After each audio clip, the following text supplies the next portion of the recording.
What's up, brothers? Today I'm going to be bringing you the 11.8 patch note rundown for ADC mains. Looking at this image, the only one that looks impactful to us is maybe Cassio and Aphelios. Oh, Thresh is getting there. Okay, that's big. And wait, Vladimir's getting... I hate this patch. All right, let's just get into it, dude. Also, if you guys could leave a like on this video, these edited videos don't usually do as well on this channel, so if you could leave a like on this video and comment as well, it would help out. But Gwen's coming out. I can't really tell how a new champion looks, especially since I haven't seen gameplay ever. All right, Annie, W cost increase early. I mean, I never see Annie support. If you see Annie support, then I guess this will make her a little bit more mana hungry early game, but this doesn't really affect ADCs. Okay, Aphelios, passive lethality increased. Our main weapon effects strengthened. So this looks like 18. Okay, so the lethality that you're getting is noticeable. And then everything seems to do more damage or heal you more. Okay. So we're going to be seeing oh, never mind. It's up 5%. The Infernum ulti is only up 5%. These are nice for Aphelios. I'm definitely going to make a video on him, but I don't think this changes anything.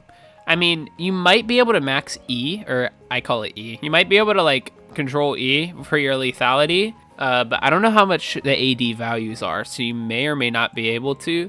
I mean, I might try it into like a super squishy team. Maybe you can play Aphelios and then max out the lethality. Maybe. We'll see. All right, Cassiopeia. E cost now scales down. This is nice. This is going to help her trade more. That's actually a pretty noticeable buff. Cassiopeia, whenever she's Eing minions, if she kills the minion, it gets her her mana refunded. This is looking at, you know, when you can't get your mana refunded, when you're actually trading with champions. And Cassio does run out of mana pretty, I wouldn't say frequently, but a lot.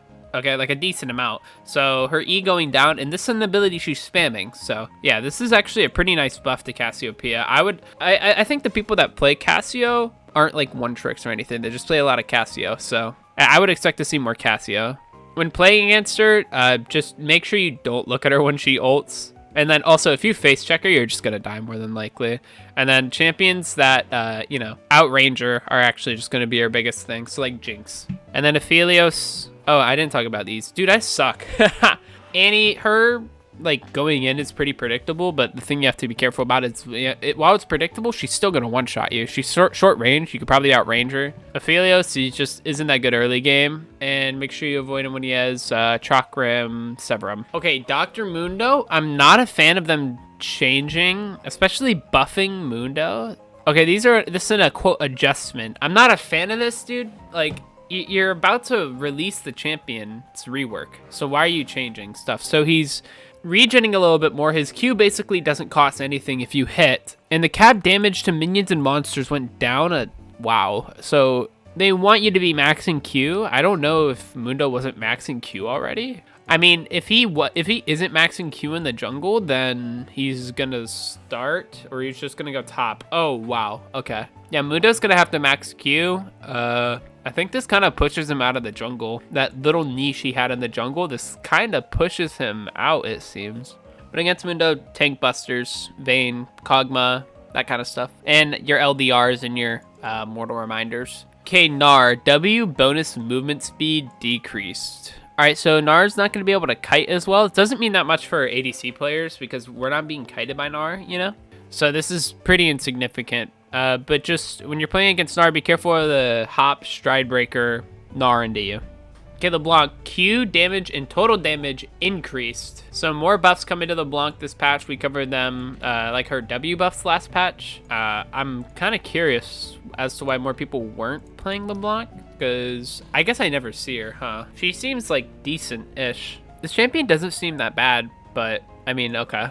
But I mean, her play rate didn't go up. I mean, it went up by like, how much is that? Like 2%, so it's probably gonna go up like another 2%, maybe, or it's just gonna like go up by like 1.5%. Whatever, you're probably gonna be seeing more LeBlanc. Just if you can stall out the game against LeBlanc, because she can't, like, she's one of the worst late game champs. Lee Sin, E cooldown decreased. So this is actually really helpful for Lee Sin because he uses Tempest pretty much off cooldown, so his clears are going to be a lot faster. He's going to be able to keep up with like the Udyr, Hecarim, Kayn, those kind of champions. Maybe not keep up with them, but it'll be closer to keeping up with them.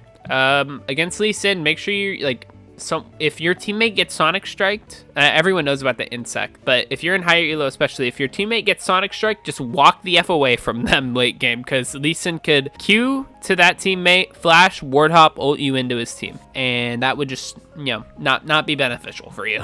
Okay, Orianna, E bonus resistances decreased early. All right, so a little bit of a nerf coming to Ori. Ori was always like somewhat tanky just because of her E. You're probably going to be seeing less Ori. The people who play Ori aren't one tricks, they just pick Orianna, so a nerf going to that champion in any direction is going to discourage people from playing her, so you're going to be seeing less Orianna. When playing against Ori, just make sure you're cautious of where the F the ball is in a team fight, and make sure you can react to the ult. Rammus Q, okay, wait, oh, this is the Rammus rework. Should I even talk about this? Like, is E taunt durations down? Oh, so this is going to help his jungle clear and increase the base damage on his... Oh, they decrease the base damage on his Q. I mean, you're going to be seeing a lot of Rammus this patch just because of the changes. He's going to be a lot harder to kite as well. Against Rammus, build your LDRs, play your tank busters, and you might want to buy QSS for his E. Okay, Rumble, base magic resistant. Whoa, what the heck? It's a lot of changes here. Okay, so it looks like Rumble is going to be better against melees and worse mid lane. So like better top, worse mid. They want to put him back into the top lane instead of him being mid lane, because this champion is in a really weird spot this season. Against Rumble, just make sure you don't fight in, like tight corridors like in jungle and stuff, because he just equalizers and then your entire team's dead. I'm so happy to see this. Thresh E cooldown increased and now scales. All right, well, they're pretty much encouraging Thresh players like, hey, stop maxing your W, max your Flay first. That's what they're trying to do. It's like a decent nerf to Thresh. I don't even know if I mean, this is a nerf because it actually will change how the champion is like maxing his skills. In 2 seconds, especially with all the CDR that Thresh just gets, it does mean a decent amount. So you're probably still going to be seeing the same amount of Thresh though. I don't think this is that bad. It's just like, hey, max your E now. Just make I mean, I don't even know why I explained the counterplay to Thresh. He's decent early, just make sure you don't get hooked. Or like, don't let him walk up flay you into a hook. Vladimir, cool cost decrease later. Or, oh, Q cooldown. My fault. Oh, so instead of being one-shotting move on 10 seconds, it's a one-shotting move in 8 seconds. Okay. I have nothing to say. Fuck this champion. If you're playing into him, I don't know. Try to play someone that can, like, that isn't auto-attack reliant. Honestly, you need skill shots or something to beat this champ, because Tristana into him, or all your moves are point and click, he's just gonna, yeah, I hate Vladimir. Okay, so York got really strong last patch, supposedly. I never saw him in a ranked game. I just saw like lethality York and norms, but Mistwalker's damage decrease, E initial leap damage now decrease, now deals increased damage over 8 attacks. Towers now prioritize minions over Maiden. Okay. I mean, so his E damage is down, basically, and so is his Mistwalker damage. Alright, so this is a gutting for like lethality York, maybe. I mean, like I said, I didn't see that much York, so I don't know how much this I can see this hurting lethality York, but like regular York with like Triforce and stuff, I don't know how much this actually hurts. But into York, there are champions that like Vayne, who can just E him into his own wall and it's fine.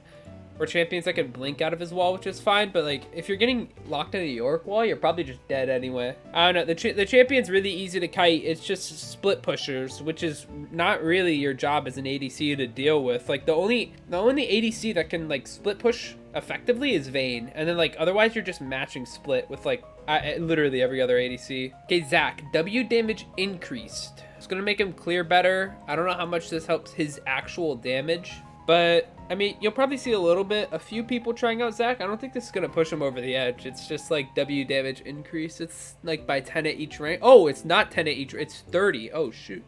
Oh, wait, no, I'm stupid. This is not 65. This is 80. Yeah, it's 10 at each rank. I mean, yeah, I mean, you're probably going to be seeing about the same amount of Zac. Okay, jungle champion changes. I don't care. The only 2 of these that might work is Diana and Morgana, like jungle, because this motherfucker's immobile. This guy's immobile, and if you've ever seen a Zed jungle, it's bad. It doesn't look like these are helping much. But Morg and Diana jungle, okay, especially Morg, are good. But you'll probably be seeing a few, if you play norms especially, you're gonna see people trying these. Support mythics. Okay, so the heal on Moonstone is flattened. Wait, what? Oh, they killed Moonstone. This might be dead, boys. Like, Moonstone actually might be dead. This is so much better than this. It's increasing, like, meh. This is so much better. Wait, that's actually so bad. So they're making it better early game and then scale worse. I don't think this is a good trade-off at all. At all. Yeah, I don't know if Moonstone's dead. It's probably... I mean, I don't know how much this is actually, like, if the heal is affected. I mean, I'm sure it is. You're probably going to notice the heal a little bit more, but, like, that's it, dude. This is... Moonstone might be dead. Like, just straight up. Like, Moonstone actually might just be gone. I'm going to read the staff nerf before Battle Song, because this also, like, directly impacts it. This is good. It's going to be better with mages instead of, like, Udyr and stuff. This is... Moonstone and staff might be dead. Unlike maybe 2 mage comps you could run it, but the staff nerf doesn't hurt as bad. It's just more situational now, which honestly is preferable. Okay, but Battle Song no longer empowers in the next 3 instances of damage, empowering, or protecting another allied champion, grants them movement speed. Wait, well, this is nice for like Hecarim and everything, but this is a passive. And then ability haste on support, even if you like movement speed, even if you're a Khan, you still like the ability haste more. So this is a decent Battle Song buff. And especially with Moonstone and Staff, you know, just getting worse, you're probably going to be seeing a lot more enchanters build Battle Song instead of Moonstone. Okay, Frozen Heart armor is increasing to 80. That's such a fat amount. And then, oh geez, dude, I don't want to read all this. Okay, but the ability power is going up. Healing or shielding an ally... Oh, holy crap. Okay. I mean, they're basically encouraging you to buy Chemtech Putrefier. That's basically what I'm getting from this. I always thought Putrefier was solid because you buy that and then your teammates don't have to buy anti-heal. So this is nice. Anything that nerfs healing, I'm a fan of. Anything. Ionian Boots of Lucidity goes up 50 gold. No surprise, it is broken. People are still going to be building it though in most cases. Okay, Rocket Belts. These look like buffs. Wait, why? Wait, so they're decreasing the health it gives you and increasing magic pen, or like damage. I mean, I think this just helps everyone who was building it, because the people who weren't building it that would like it were building Battle Song or Everfrost, right? Oh, Galio maybe will like these changes? I don't know. This is out of my realm of expertise, I'll be completely honest. But this just looks like for assassins, like Echo, Diana, they're gonna like this more. And then Galio might like this less, but I don't see any other champion that was building this that might opt out of building it now. Okay, and Titanic Hydra, the bonus max health, or, oh yeah. So depending on who you're playing, this is gonna be better. Like Cho'Gath, who just stacks health, Scion, who just stacks health, is probably gonna like this item even more now. And then champions who don't get a lot of health, I mean, I just call this a buff. Honestly, to Titanic Hydra. So Titanic Hydra's getting buffed. And here are the upcoming skins. The Dragon Slayer Twitch, bro. This skin looks hype. All right, I hope you guys enjoyed. A little bit of a short one today. I have stuff. Okay, I'll be honest. I might have downloaded a GBA ROM to play Pokemon Emerald. So I could be like, you know, maybe hurrying along a bit because I want to play that. But yeah, moral of the story, not much. I mean, the champions getting changed don't really impact bot lane too much, other than, I guess, the junglers and Aphelios buffs. But, like, the Thresh nerf, once again, it's really not tackling what the issue is. The champion's too versatile. But, all right, hope you guys enjoyed. If you did, leave a like, subscribe if you are new. Hope you guys are staying safe, wearing a mask, washing your hands, and I'll see you all next time. Peace out.